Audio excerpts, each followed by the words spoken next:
구약 성경 사무엘상 7장 1절부터 12절까지 함께 읽겠습니다. 기럇 여아림 사람들이 와서 여호와의 궤를 옮겨 산에 사는 아비나답의 집에 들어놓고 그의 아들 엘리야사를 거룩하게 구별하여 여호와의 궤를 지키게 하였더니 그가 기럇 여아림에 들어간 날부터 20년 동안 오래 있은지라. 이스라엘 온 족속이 여호와를 사모하니라. 사무엘이 이스라엘 온 족속에게 말하여 이르되 만일 너희가 진심으로 여호와께 돌아오려거든 이방신들과 아스타롯을 너희 중에서 제거하고 너희 마음을 여호와께로 향하여 그만 섬기라.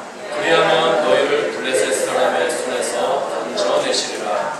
이에 이스라엘 자손이 바알들과 아스타롯을 제거하고 더 많은 섬기니라. 사무엘이 이르되 온 이스라엘은 미스바로 모이라.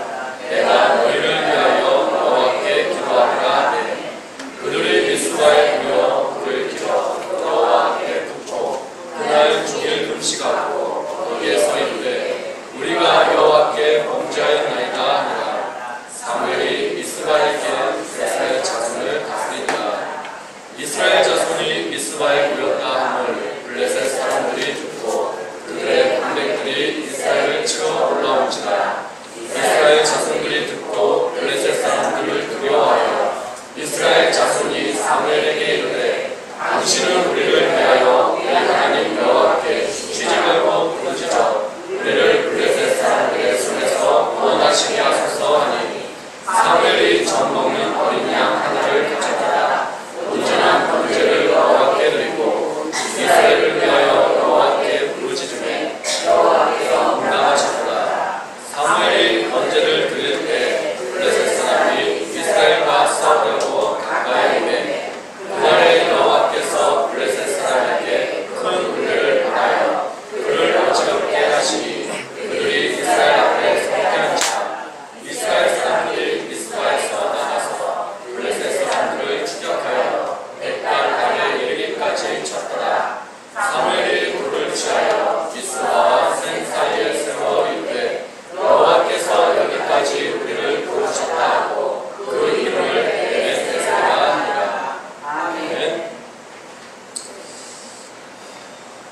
우리 구호 한번 외치고 말씀하도록 하겠습니다. 우리는 우리는 좋습니다. 우리 구영수 집사님 태어나셔서 이렇게 오시니까 너무 반갑고 너무 반갑고요. 우리는 성도님 김경희 성도님이시죠. 같이 오시고 그 옆에 또 한 명 같이 오시고 김영일 성도님 혼자 안 오시고 짝꿍을 데리고 오시고 백근호 성도님 딸을 어디다 두고 오셨어요? 버리고 왔습니다. 네, 딸을 버리고 오셨다고 하십니다. 주중에 제가 연락을 드렸는데 연락이 안 되신 분들도 계셨어요. 전화를 해도 전화 통화가 안 되고 그분들은 좀 아쉬워요. 주중에 금요일날 가마솥에다 백숙 끓여 먹고 같이 먹자고 연락을 했는데 연락이 안 되고 바쁘시 나가시고 덥게 돼서 자전거까지 타고 오시는데 동청 계시는 분들이 안 오시고 무정부에도 제가 연락했는데 전화도 안 되고 그렇습니다. 다음에 또 굳이 불시간에 혹시 이렇게 또 연락이 간다면 제 번 혹시 스팸으로 오는 거 아니시죠? 다 수신 거부 해놓으신 거 아니죠? 해놓으셨군요. 다음부터 되게 많아지는 거 보니까 해놓으셨나봐요. 수신 거부 하셨다면 풀어놓으세요. 제가 전화하면 꼭 받으시고 응답을 해주시면 좋을 것 같습니다. 하나님은요 언제나 우리를 사랑하십니다. 그리고요 한시도 우리에게서 눈을 떼지 아니하시고 우리를 붙잡아 주신 그 하나님의 사랑에 감사드립니다. 하나님께서 우리를요 반년 동안 지켜주셨어요. 오늘이 딱 반년이에요. 6월 30일이죠. 내일은 7월 1일로 들어가요. 딱 반년 동안. 반년이면 182일이에요. 182일이 180 시작한 지 벌써 182일이 지나고 오늘이 182일째가 된 거예요. 정말로 무섭게 시간이 빨리 지나가죠. 제 주중에 어떤 분하고 이렇게 얘기를 나누는데 일주일이 이틀밖에 없대요. 월요일, 주일. 월요일 시작하면 바로 주일이 온다는 거예요. 얼마나 시간이 빨리 지나가는지 그 시간이 그렇게 빨리 지나갈 정도로 이렇게 느껴진다고 그러세요. 하나님께서는 우리가 매우 빠르게 지나간다고 느껴지는 그 6개월 동안에 하루도 빠지지 않고 182일 동안 세심하게 우리를 지켜주셨습니다. 누군가가 나의 편이 되어준다면, 누군가가 나의 마음을 알아준다면, 누군가가 나를 지켜준다면, 내가 누군가에게 기댈 수 있다고 한다면, 누군가가 내가 비빌 언덕이 되어주는 사람이 있다고 한다면 그것은 우리에게 큰 힘이 될 것입니다. 그리고 안정감을 갖게 하고 안도감을 갖게 할 거예요. 여러분에게 있어서 그 역할을 해주는 사람이 대답 안 하시면 돼요. 그냥 속으로만 하시면 돼요. 여러분에게 있어서 그 역할을 해주는 사람, 내게 비빌 언덕은 누가 되고 있습니까? 나에게 안도감을 주는 사람은 누구입니까? 가족 중에서 그러한 역할을 하고 계시는 분들이 가족 중에 혹시 계세요? 내가 가족 중 누구에게 내가 기댈 수 있다. 혹시 우리 가족 중에서 누가 그 역할을 감당하고 있습니까? 남편에게 있어서는 아내가, 아내에게 있어서는 남편이, 자녀들에게 있어서는 부모가 바로 기댈 벽이 되어지고 비빌 언덕이 되어질 겁니다. 그 역할을 감당해야 됩니다. 배우자가 있기에 안정을 누리고 내 편이 되어주고 기댈 수 있다면 그게 매우 당연한 일이면서도 참 감사한 일입니다. 이 사회를 본다면 이 사회에서 기댈고 내 편이 되어줄 곳, 바탕이 되어주고 안정감을 갖게 해주는 이 사회에서 그러한 기관들은 뭐가 있을까요? 저는 그 역할을 우리 교회가 해야 된다고 합니다. 우리 교회라고 했을 때는 광주교회뿐만 아니라 이 땅에 있는 교회들이 그 역할을 감당해야 된다고 합니다. 교회만이 그 일을 감당할 수 있고요. 교회가 그 일을 해야 돼요. 왜 그런지는 그 이유는 잠시 후에 말씀드릴게요. 가족과 사회에서 기댈 곳을 제가 처음에 여쭤봤어요. 그러면 우주를 통틀어서 내가 기댈 존재죠. 나의 편이 되어주는 존재, 나를 지켜주는 존재, 나의 바탕이 되어주는 존재, 그 존재는 누구입니까? 우주를 통틀었을 때 내가 기댈 수 있고 나를 보호해주는 그 존재가 누구냐는 거예요. 그 존재가 바로 하나님이십니다. 어느 누구도 해결해 줄 수 없고 대신해 줄 수 없고 한없이 끝없이 보살펴 주시는 분, 그분이 바로 하나님이십니다. 그 하나님의 품에 우리 모두 안겼으면 좋겠습니다. 하나님의 날개 아래서 쉼을 얻었으면 좋겠어요. 이 사회에서 교회가 기댈 수 있는 곳, 바탕이 되어주는 곳, 안정감을 갖게 하는 곳, 이 교회가 되어야 된다고 했어요. 이 땅에 있는 교회들이 그 역할을 감당해야 된다고 했어요. 그것은 바로 그렇게 될 수 있는 이유는 이 교회에 하나님이 계시기 때문입니다. 만약에 교회에 하나님이 계시지 않는다면 교회는 그 역할을 감당할 수가 없어요. 그런데 교회에 하나님이 계시기 때문에 이 교회들이 그 역할을 감당할 수 있는 것이고 교회만이 그 역할을 감당할 수 있다는 것입니다. 이 땅의 소망인 교회 안에 바로 희망의 전달자인 바로 여러분들이 함께 자리하고 있기 때문에 그 일들이 가능해지는 것입니다. 여러분들은요 바로 희망 전달자들이에요. 여러분이 누구라고요? 희망 전달자. 시작. 희망 전달자. 여러분들이 희망 전달자예요. 누군가가 여러분을 만나면요 희망을 얻어요. 여러분을 만나는데 좌절해요. 이게 아니라 여러분을 만나는데 소망을 얻고요 힘을 얻어요. 그 일들이 여러분들을 통해서 이루어진다는 거예요. 그 일을 이루시는 것은 바로 내 안에 계시는 하나님이십니다. 하나님께서 희망 전달자인 우리들을 보시고 보존을 해주세요. 그리고 바른 길로 쉴 만한 물가로 인도해 주십니다. 인도하실 때 하나님께서는 우리에게 방향을 제시해 주세요.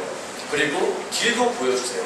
그냥 가라가시는 게 아니라 방향도 설정해 주시고 길도 보여주시면서 우리 보고 저기로 가라라고 말씀을 해주시는 거예요. 그러면 우리는 그 안내되어진 그 길로 우리는 행하기만 하면 돼요.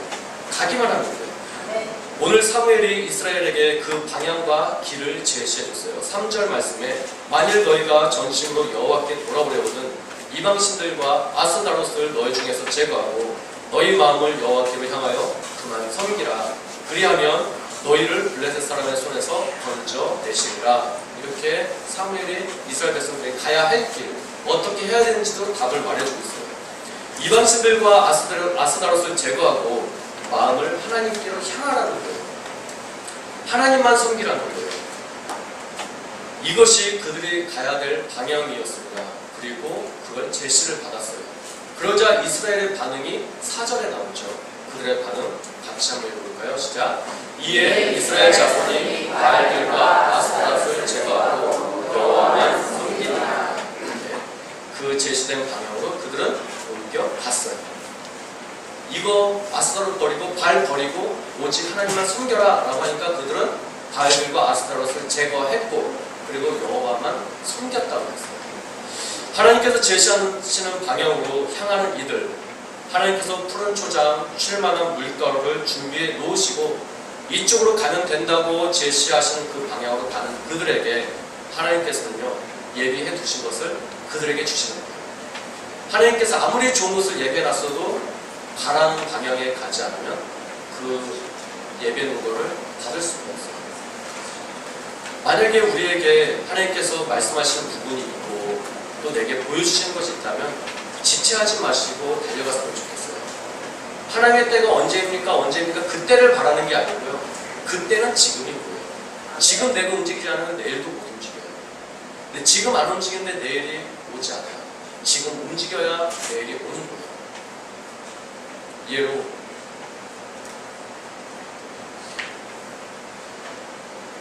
이거요. 지금 안 쓰시면 다음 주에 쓰실 것 같죠? 아, 다음 주에 잘 안 돼요. 지금 쓰셔야 돼요. 지금 쓰셔야 다음 주에 편안한 마음으로 쓸 수 있어요. 다음 주에 또 광고 나오거든요. 아, 그럼 다음 주에 써야지. 아, 그건 끝난 거예요. 마음에 감동이 됐을 때 얼른 써야 돼요. 그런데 구분해야 될 건 있어요. 마트에 가서 아, 저거 사야지 할 때는 그때는 한번 생각하고 그런데 내가 하나님의 일에 대해서 내일 성공해야지 이럴 때는 얼른 쓰시는 거예요. 구분되시죠? 마트에 가서는 10번 생각해야 되고요. 성경 공부할 때는 생각 안 하셔도 괜찮아요. 지금 한 10번은 생각하시는 것 같아요. 이거 쓰시는데 이런 숫자 쓰시는데 엄청나게 시간을 들이시는 것 같아요. 우리의 인생은요 하나님께서 허락하신 것들 또 허락하신 천국에 들어갈 때까지 어떤 길을 어떻게 걸어가느냐 하나님께 돌려드릴 우리의 신앙의 고백 그 이야기라고 그러죠. 그 이야기가 우리가 살아간 삶이 어땠느냐 이걸 가지고 우리는 갈 거예요. 하나님 앞에 들려드릴 이야기가 우리 사는 동안에 생겼으면 좋겠어요. 들려드릴 이야기가 하나님께서 이 이야기를 들려드렸을 때 하나님 나 이렇게 살았어요. 내 인생 그렇게 살아왔어요. 라고 했을 때 하나님께서 그래 잘했구나. 야, 감동이 된다요. 너 정말 열심히 살았구나. 어떻게 그런 일을 했어? 라고 하나님께서 감동하실 수 있는 그런 삶이 우리 가운데 있었으면 좋겠어요. 그것이 무엇일까를 여러분들이 한번 고민을 해보세요. 이스라엘 백성들이 이렇게 말씀에 순종하는 모습을 본 사무엘이요 이스라엘 모두를 미스바로 모이라고 그래요. 이유는 5절에 나와 있습니다. 내가 너희를 위하여 기도하리라. 너희를 미스바로 모여라. 아무나 모이라고 한 게 아니에요. 누구 보고 모이라고 한 거예요? 아스타롯과 바알을 제거하고 오직 하나님만 섬긴 그들을 사무엘이 미스바로 모이라는 거예요. 아무나 모이라는 게 아니에요. 말씀대로 살아간 말씀에 대한 결심을 가지고 한 발짝 내디딘 그들 보고 오라는 거예요. 왜요? 내가 너희를 위해서 하나님께 기도하리라 하는 거예요. 아무에게나 기도해 주는 게 아니고요. 기도 요청한다고 기도해 주는 거 아니에요. 말씀대로 살아간 그들에게 기도해 주는 거예요. 모이라고 했을 때는 이유가 있었죠. 그들을 위해서 기도해 주고 싶었던 거예요. 어떤 분들은 기도해 드리고 싶은 강한 마음이 있어요. 어떤 분들을 만나면요. 내가 저분을 위해서 기도해 줘야지. 내가 저분을 위해서 기도해 줘야지 라는 마음에 불일들이 일어나는 분들이 있어요. 말하지 않아도 기도해 드리고 싶은 분들이 있다는 거예요. 그 사람이 우리 모두가 되었으면 좋겠어요. 사무엘은요, 백성들이 제시된 방향으로 가는 모습을 딱 보고 나서 내가 이곳에서 기도해줘야겠구나. 미스바로고요. 이렇게 말했어요. 하나님께 그들의 앞날을 기도해주고 싶었어요. 하나님께 그들의 앞날을 바꾸고 싶었던 거였습니다. 그들을 축복해주고 싶었어요. 저로 하여금 여러분들을 위해서 기도하고 싶은 마음이 일어나게 그 마음을 주체할 수 없게 만드세요. 제가 여러분들을 만났을 때 내가 이거 기도해주지 않으면 안 돼. 내 정말 이분에서 기도해줘야 돼. 이 마음이 막 불일들 일어나게 저를 그렇게 만드세요. 이것은 기도해달라고 요청하는 것과는요 차원이 다른 거죠. 날면 기도해주세요, 기도해주세요. 이거하고는 차원이 다른 거예요. 기도해주세요 말하지 않아도 딱 봤을 때 기도해줘야 된다는 마음이 들게 그렇게 되는 거죠. 기도하게끔 만드는 것과 기도해달라고 하는 것은요 수준이 다른 거예요. 사무엘이 이스라엘을 향해서 너희들이 블레셋 사람들의 손에서 건짐을 받으려면 이렇게 해라 라고 답을 알려주었습니다. 이스라엘 사람들은 살기 위해서 그 제시된 방법대로 살아갑니다. 살고 싶어서 하는 거예요. 지금 블레셋이 쳐들어와요. 살고 싶으니까 죽음이 바로 눈앞에 다가왔으니까 그들이 미스바로 모이는 거예요. 그들이 죽음이라는 것, 전쟁이라는 것, 이것은 이스라엘 백성들을 하나님께로 돌이키게 하는 하나의 도구였어요. 그들이 죽음을 직면하지 않았다면, 죽음에 대해서 생각하지 않았다면 그들은 하나님께로 돌아오지 않았을 거예요. 블레셋이 쳐들어오지 않았다면 그들은 여전히 바알을 섬기고 아스다롯을 섬겼을 거예요. 그런데 블레셋 나라가 쳐들어오고 있어요. 근데 사무엘이 말해요. 너네 살려면 바알과 아스다롯 제거해. 그리고 하나님만 섬겨. 죽음이 목전에 오니까 그들이 삶을 바꾸는 거예요. 그리고 오로지 하나님만 섬겨요. 그리고 그들에게 미스바를 보여. 내가 기도해줄게. 일이 이렇게 되어지는 거였어요. 그들에게 있어서 블레셋이 없었다면, 바꿔서 말하면 내 삶에서 나를 힘들게 하는 것들이 있어요. 이것이 없었다면 여러분들은 아마 존재하지 않았을지 모릅니다. 아마 이 자리에 계시지 않을지 모릅니다. 나를 힘들게 하는 그것 때문에 여러분들이 이 자리에 계신 거예요. 우리는 하루하루를 하나님의 도우심 속에서 우리는 살아갑니다. 때로는 하나님의 도우심으로 살아가는 그 삶을요 매우 당연한 것으로 여기고 죽음에 대해서 망각하고 살아갈 때도 있습니다. 또는 죽음에 대해서 생각한다고 해도 구체적인 생각이 아니라 막연한 생각으로 그칠 때가 참 많이 있습니다.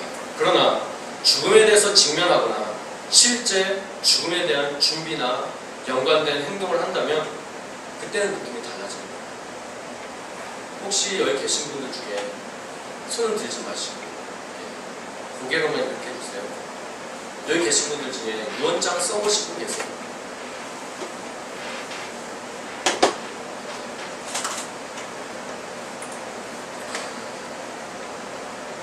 그 유언장을 배우자에게 읽어주신 적 있어요? 아니면 혼자만 간직하셨어요? 대답을 안 하시는 겁니다. 속으로 마세요. 혹시 그 유언장을 가족들에게, 자녀들에게 읽어주신 적 있으신가요? 힘들겠죠. 써놓은 유언장과 그것을 내 입으로 읽어주는 것과는 차이가 있어요. 이것은 유언장은 내가 죽은 후에 가족들이 보는 거잖아요. 내가 읽어줄 기회는 한 번도 없는 거예요.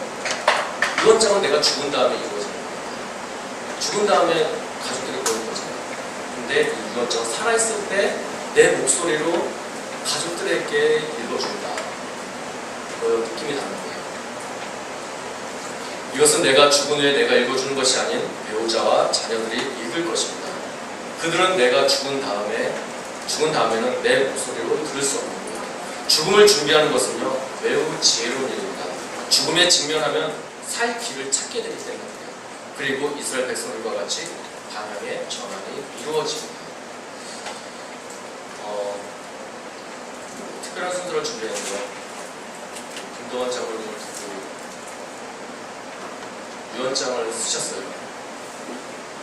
그래서 우리가 그 유언장을 한번 들어보고 이 느낌이 어떤 건가, 죽음을 직면하고 죽음을 가정하고 쓰는 그 유언장의 느낌이 어떠한가 한번 같이 들어봤으면 좋겠고 마음을 한번 느껴봤으면 좋겠어요. 잘해 주시고 특히 가족 되시는 분들은 아니 괜찮아요. 방송실에서 들으세요. 가족 되시는 분들은 더 새겨 들으세요. 마음에 새겨 들으시고 조용하게 그리고 엄숙하게 함께 들어주시고 특히 가족 되시는 분들은 마음 깊이 들어주시면 좋겠습니다.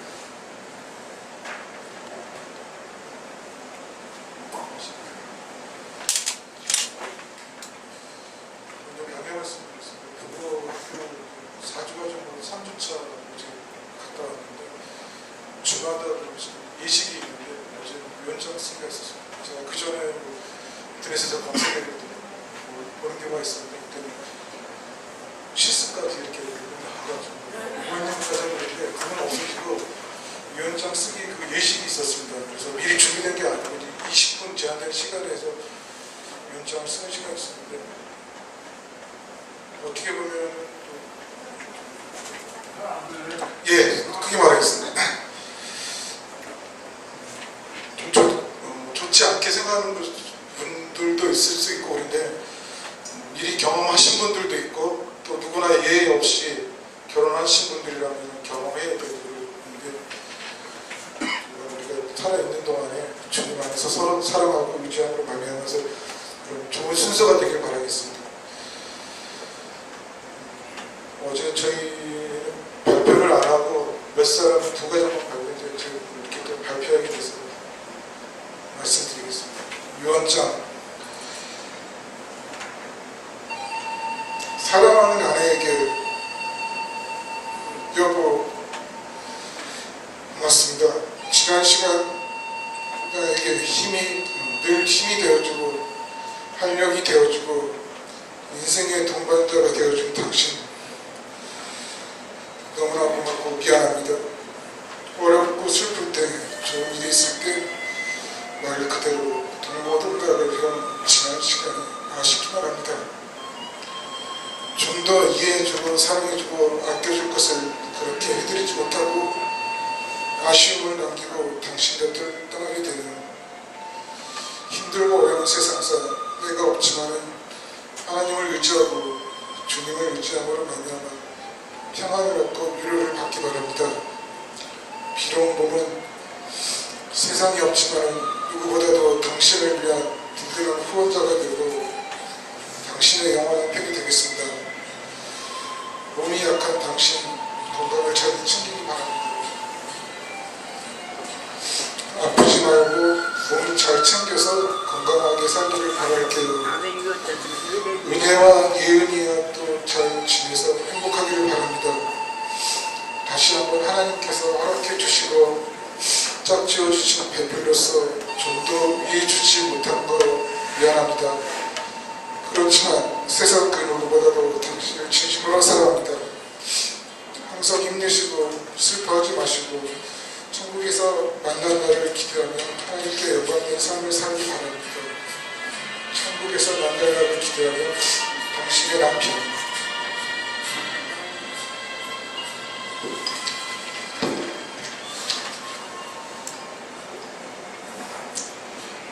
유언장. 막상 먼저 갔다고 하니 지난 일들이 주마등처럼 떠오르네요. 지난날에 우리의 설렘 속에 있었던 조촐한 결혼식, 형편이 어렵기도 했지만 갑작스런 어머니의 죽음으로 빨리 결혼할 수밖에 없었던 당신과의 결혼식부터 동원훈련 간 사이 밤새 배가 너무 아파 떼굴떼굴 구르다 아침 일찍 병원에 가니 맹장이 터져 복막염이 되었던 그때 그 시절 우리의 큰딸 은혜의 탄생을 기뻐하며 엄마 아빠의 대열에 합류하고 뒤늦게 작은딸까지 낳게 되는 동안 알게 모르게 미워하며 죽기를 바랬던 내가 이렇게 유언장을 쓰고 있네요. 당신에게 용서를 비는 편지처럼 이 유언장을 보고 나를 편안히 웃으며 보내주었으면 좋겠어요. 우리가 아웅당했던 기억보다는 즐겁고 재미났던 일들만 기억하길 바래요. 난 천국 입성으로 기쁘지만 당신은 아이들의 미래를 책임져야 하고 해야 할 일이 많은데 맡기고만 떠나는 마음 너무 미안하지만 당신이라면 잘해내리라 믿습니다. 다시 한번 부탁하지만 아이들은 큰 소리 싫어하니 낮은 목소리로 대화하시며 양형 부탁드립니다. 그리고 살면서 너무 행복했습니다. 다시 태어나도 당신 곁에서 오랫도록 지금보다 더 멋지게 살고 싶습니다. 이제 펜을 놓아야 할 것 같네요. 천사가 보입니다. 사랑합니다. 당신을 사랑했던 주의.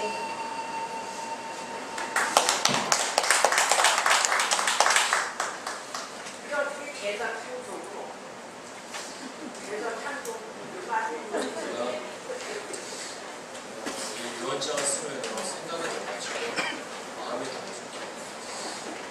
이 유언을 들은 가족들은요 분명히 생각이 달라지고 방향이 달라져요. 또 자신도 달라집니다. 저도 어제 쓰고서 부족했던 부분들을 점검하게 되고 내가 진짜 쓸 때까지는 괜찮았어요. 근데 막상 읽으려고 하니까 이게 아닌 거죠. 이게 열리지가 않아요. 미리미리 준비해놓는 것은 참 좋은 일이에요. 지혜로운 일입니다. 아무도 장담할 수 없기 때문에 그렇습니다. 죽음이라는 것, 삶의 끝이라는 것, 이것이 직면하면 살 길을 찾게 되고 살려고 합니다. 이스라엘은 그래서 아스라엘을 버렸어요. 바알도 버렸어요. 그리고 전심으로 하나님을 섬겼습니다. 우리에게 있어서 유언은 매일매일 써야 하는 일기와 같을지도 모르겠어요. 하루하루 살아가는 것이 기적일 수 있습니다. 우리가 지금까지 살아있는 것이 기적일 수 있어요. 우리는 어쩌면 감사의 홍수에서 살아가고 있는지도 모릅니다. 감사가 홍수처럼 풍성한데 그 수많은 감사 속에서 불평을 어떻게 그렇게 잘 찾아내는지 모르겠어요. 감사가 풍성한데도 그 속에서 어떻게 불평을 그렇게 끄집어내는지 정말 그 기술에 놀라울 뿐이에요. 뜰 채로 그냥 뜨기만 해도 감사하다. 어렵게 자리해 주시고 같이 함께 나누신 저에게 감사드립니다. 182일은요 결코 적은 날이 아니고요 수많은 날들이에요. 그 날들을 나와 함께 하신 하나님께 감사하는 것은요 매우 당연한 일입니다. 하루에 한 가지씩 감사한다면요 182가지의 감사가 있고요. 한 주간 한 가지씩만 한다고 해도 26가지의 감사. 한 달에 하나씩만 해도 6가지 감사입니다. 정말 감사의 홍수 속에서 우리가 살아가고 있어요. 돌아오는 주일은요 맥주 감사의 주일이에요. 감사의 내용을 가지고 하나님께 드렸으면 좋겠어요. 감사의 홍수 속에서 그냥 한번 뜰 채로 뜨기만 해도 바가지로 한번 긁기만 해도 눈 감고 들어 올리기만 해도 감사의 제목들이 떠올라올 정도예요. 마음에 있는 감사의 기도를 기록하면서 하나님께 감사하시길 바랍니다. 감사는 복을 받기 위한 감사가 아니라 하나님께서 내게 행하신 일에 대한 당연한 표현입니다. 감사를 복받기 위한 감사로 여기는 것은 초보적인 모습이에요. 어렸을 때는 사탕 받고 싶어서 감사합니다라고 했지만 성인이 되고 장사하면요 그 주신 그 마음의 감사에서 감사하다고 말해요. 무엇을 바라고 하는 감사가 아니고 그 감사는 마음의 표현입니다. 만약에 그것을 무엇을 바라고 감사한다면 그건 뇌물이 되겠죠. 우리는 돌아오는 주일에 뇌물이 아닌 하나님께 당연히 드리는 진정한 감사의 표현이 있기를 원합니다. 가능하다면 감사 내용을 상세하게 기록하여서 주시면 더 좋을 것 같습니다. 내용은 공개하지 않겠습니다. 하나님께서는 우리에게 방향을 제시해 주십니다. 우리는 그 방향을 보고 달려갑니다. 등대가 불을 비추는데 배가 등대의 불빛을 보지 못한다거나 그 불빛이 무엇을 의미하는지 모른다면 내가 그 불빛을 보고 어떻게 방향을 틀어야 될지를 모른다고 한다면 그 배는 목적지에 도달할 수 없을 것입니다. 침몰할 위험이 있습니다. 방향을 제시하는 하나님의 책임이 아니라 방향을 인도받았으나 움직이지 않은 우리의 책임인 것입니다. 이스라엘은 죽음을 직면하고 그들은 바알과 아세라를 버렸습니다. 그래서 그들은 살아났어요. 사무엘은 방향 전환한 그들을 위해서 기도합니다. 우리에게 이런 일이 있기를 원합니다. 강단에서 선포되어지는 말씀, 제시되어지는 방향, 이루어가고자 하는 것이 바로 신앙생활입니다. 이 말씀을 삶으로 이루어가는 우리 모두가 되었으면 좋겠습니다. 분명히 하나님께서는 여러분의 삶의 방향을 제시하시고 이끌어 가십니다. 성령님께서 감동하신 역사가 반드시 우리에게 나타납니다. 다음 주에는 하나님께서 베푸신 은혜와 축복이 가득해서 만선에서 돌아오는 그 어부의 그 기쁨과 같은 것을 가지고 하나님 편에 찾는 우리 광주 식구 모두가 되어지기를 예수님으로 축원드립니다.